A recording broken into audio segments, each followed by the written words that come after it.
So I live in China, and it baffles me how Chinese people really don't know that there are other people that exist, like other species. Like, you know, you got the black people, you got Latinos, you know. Some Chinese people really don't know that. It's crazy. There's like 700 likes about this comment, basically asking if black people is allowed to be in China. Like, that's crazy. That's crazy. Amazing viewer, I'm glad to be back. It's been a while. This is Comfort for Life, and I bring to you compilations of TikTok and Red Note videos for educational purposes. And in today's compilation, guys, we are going to be looking at black people in China. And when I say black people in China, I am not here to speak about racism against black people in China, which isn't a thing in China. We all know that, you know. Black people in China are just treated like other foreigners. But what I am here to address is the feedback that people who have been traveling to China, black people traveling to China or living in China, have been giving to us. And I love watching straight interviews of people traveling to China. And there is something that has always been standing out for me, and it has always been this question that Chinese interviewers ask those travelers: how can we improve our services to you? And these are the things that I'm going to be addressing in this video, and which could also be part of the fears that you could be having as a black person wanting to travel to China. What makes you think black people are not allowed to be in China? That's such an absurd propaganda, I guess. I can't even tell. Chinese people really don't know that there are other people that exist, like other species. Like, you know, you got the black people, you got Latinos, you know. Some Chinese people really don't know that. Like, literally, some of them just don't know that. Like, a lot of times, we have Red Note, as you guys know. We have Red Note, which is like the Chinese Instagram mixed with Pinterest. And I've been looking through a lot of them comments, and a lot of them really don't know why our skin is darker. They really don't know what melanin is. Genuinely. Like, I just find that so crazy, because that's why a lot of times we get stared at just a little bit. Like, sometimes they stare at us and they really just are curious. Like, it's not like a hateful stare. It's like they're curious because they actually don't know. Like, I wonder if they actually learn about what melanin is.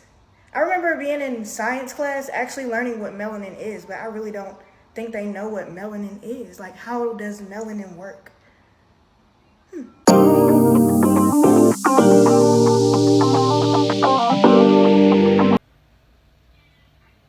Sorry, run that by me again. What did I just see? Nah, rewind that.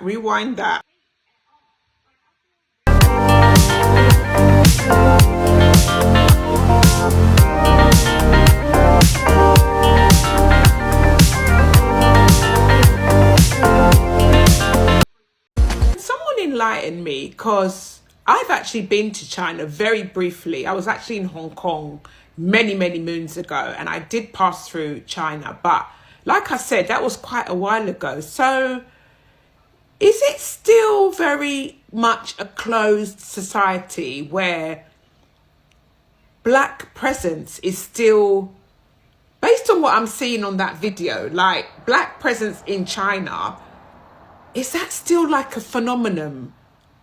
Because I know maybe they have quite restricted access, and I know there's a lot of them. Like, yeah, I know there's a lot of them compared to us. But I thought, like, with social media and the availability of, you know, going outside of your comfort zone or your environment, like, are we still a novelty then? Nah, this video actually, yeah, that's quite puzzling, isn't it? Or is it just me being ignorant? Like, are they as ignorant as how I'm actually feeling right now? Because, whoa, it's giving like back in the day when black people were exhibits. It's really giving that, like, yeah, like where some kind of, as Jamaicans would say, puppy show, you know, we're exhibits to be examined. Nah, this is weird. No, I need to watch that video again. She has just mentioned something that I have to come in and say this. Guys, it has to be said. There are black people out there who believe that the whole world genuinely hates them because they are black. And it is hard for a person who was born working or grew up in a racist society to admit that there are people who genuinely love black people. Because these instances of people being stared at, being taken picture of, people asking you questions, there are things that happen even in Africa. Imagine you've been Googling, learning theories about something, and then you get a chance to interact with that thing that you've been learning about. Won't you be curious about it? And this is the same thing that happens when they see black people in China. Imagine this is a person who has only seen a black person on TV. I did my hair in a Chinese salon for the first time. When I walked in, they were very confused. The texture of my hair is something they've never seen before. Actually, they told me that the only time they've seen a black person was on TV. So they kept touching it and asking me all these questions.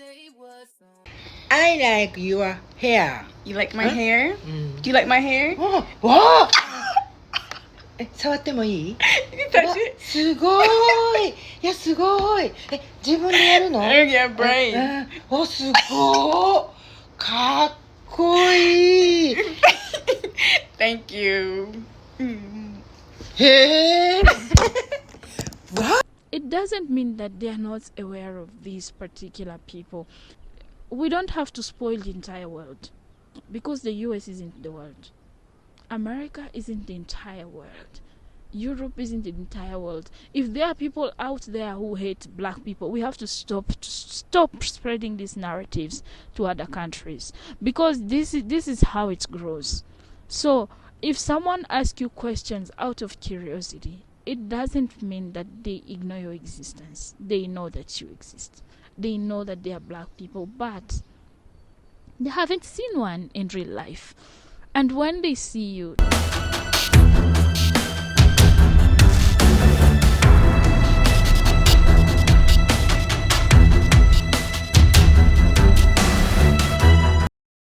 but those other people who know your existence and who didn't want anything to do with you, those are the people you should attack. Those are the people that you should make such statements towards, but not people who are genuinely asking you questions about yourself.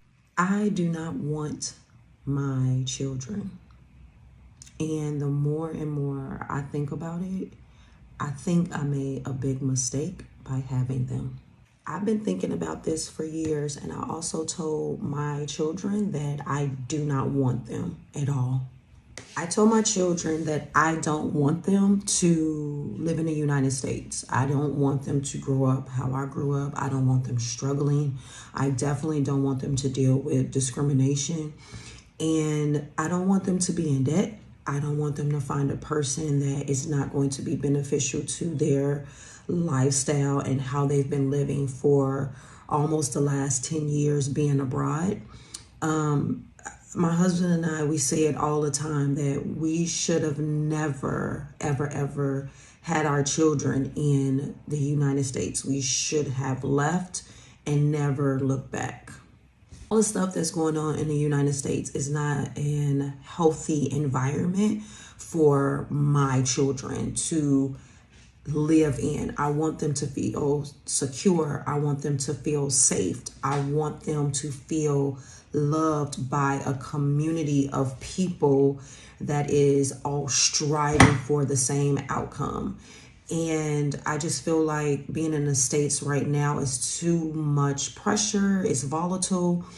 And also, if they are looking to go to college and things of that nature, is too freaking expensive. As a parent, we want what's best for our children. Now, do I want them to struggle? Yes, but I don't want them to have the same exact struggles that I had growing up with limited resources that caused me to make limited decisions. I want my kids to feel like the entire world is at their fingertips and they can access that world at a drop of a hat. Even if they cannot access that world, they can learn about the culture. They can have friends from there. They can probably explore what that is all about and be global minded and open minded to other places, countries, things of that nature. We have been told so many lies in the United States in regards to living and children and things of that nature. Look, parents, if you do not want your children to grow up in this crazy world, especially in the US, I can help you. My husband and I, even my children, can help your family get the heck out of there. So what we have done was, forget my little webinar. It's an hour long. We don't have time for that. You all need an emergency plan that's going to get you all out of there in the next 60 days. I'm talking about out of the United States. We also have a loving community of parents just like you, looking and searching to get the heck out of the United States. Look, if you do not want your children to have to suffer and live in the United States, go to my website, startlivingabroad.com, click on guides and look at all the guides that I have. Also, click on webinars, book a consultation with us. But last but certainly not least, join my community of loving and supportive families who are looking for the same thing that you are looking for, and that is answers, that is access, that's resources for you to actually make this move with your family. But I am not saying that it is right to take people's pictures in public without asking for their consent. But you take them pictures without their consent. It's good to also study the person. You see a person in public, you start taking them picture. You don't know why they are in that country, and this is what has been bothering so many black people. And these clips are circulating a lot on social media. I've come across many of these clips, and they're not interesting. They're not nice. I really like this kind of comment. So you don't face a negative side living in China. And the honest answer is there was negatives living in China. I think a lot of times maybe I post my videos and people are like, well, living in China is great. Everything's great in China. Of course, there are also shortcomings with living abroad. And I think this delves into intersectionality. In Zhongwen, Chinese is 交叉性. So intersectionality is like when you have two different, you belong to two separate, definitive groups. So for example, I'm black, so I'm African, but I'm also, American. I have the US passport. So I do feel like when I initially moved to China, even though technically I'm not a certified teacher, but many people who go to China, they end up being an English teacher. But for me, it was kind of difficult finding an English teaching job originally because a lot of people didn't know me. Because Chinese, a lot of times in the Chinese culture is a lot about guanxi, which is like relationships, which is, normal. You build relationships. But if someone doesn't know you, it's like, okay, I don't know this person. So I would get skipped over for jobs from people who either had accents or I could tell that their language ability wasn't to the same level as mine. But because I was black, it kind of came up like, oh, well, we were looking for a white person to do this role.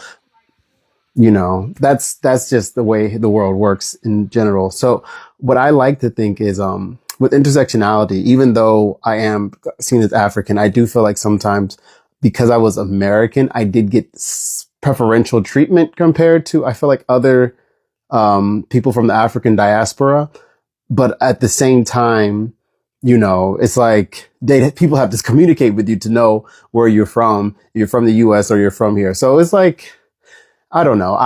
There was negatives when it came to being black in China, but there was also positives, but I'm not sure those positives were related because I was American or because I was a black American or maybe just because my personality, who knows?